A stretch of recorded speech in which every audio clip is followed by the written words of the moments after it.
I'm Dan Richards. I'm talking today with Patrick Kennedy, co-founder of PriceMetrix, currently vice president of its research and development group. And Patrick, we're going to talk today about the challenges for advisors of smaller households and their books. Let's start by quantifying the magnitude of this issue. How many small households does a typical advisor deal with today? We observe in a typical book of business that just about half of household relationships have less than $100,000 invested. When you look at those small households, on average, a small household pays their advisor just over $350 a year. As an advisor, you have to ask yourself, how much of your time does $350 buy? And can you effectively deliver your value proposition in that amount of time? If the answer is no, they're probably not a client that should be with you. If the answer is no, but you're spending more of that time, the cost, as you asked, is really an opportunity cost, because that's time that you could be spending with your more valuable, more strategic clients. A couple years ago, I was analyzing my PriceMetrix report, and that's when I had my moment of clarity. And at that point in time is when I realized, I guess, my Midwestern background, my modest background, the idea we treat everybody the same, and I'm proud of that. But that's when I realized that my bigger clients do deserve more time, and I was shortchanging those clients and my business. And Patrick, you've worked with many advisors on this issue. What are the options for advisors that look at their books and see, a significant number of those smaller households? Probably the most effective way for an advisor to change the proportion, the mix of their book, is to stop the inflow, stop opening small relationships. At a minimum, what we recommend is that an advisor be aware of the mix of business in their book and make sure that their service strategy is aligned with that proportion. So make sure that the value that you're delivering to your clients is equal to the value that they're paying you. Well, basically, the whole purpose was to make sure that they would be moved out of the book in a very professional way. And what we offered those clients was an alternative offer, which was more along the lines of their existing business, basically. And Patrick, what are the things that prevent advisors from taking the steps, having minimums and enforcing them, being proactive in transitioning smaller households to alternative delivery solutions? There's this great misconception that small households will all eventually become large households. We can quantify that. We know that a small household is 108 times more likely to leave your business than to become large.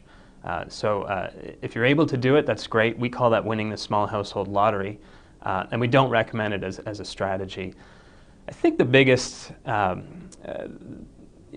characteristic that causes the problem is that it's just hard to say no. As a human being, it's tough to say no. In particular, as an advisor, when you're growing your business and adding assets, any new client represents new opportunity, new revenue. What's dangerous is when that becomes a habit and you're unable to turn that habit around. Value One has helped us a lot in respect to managing smaller households.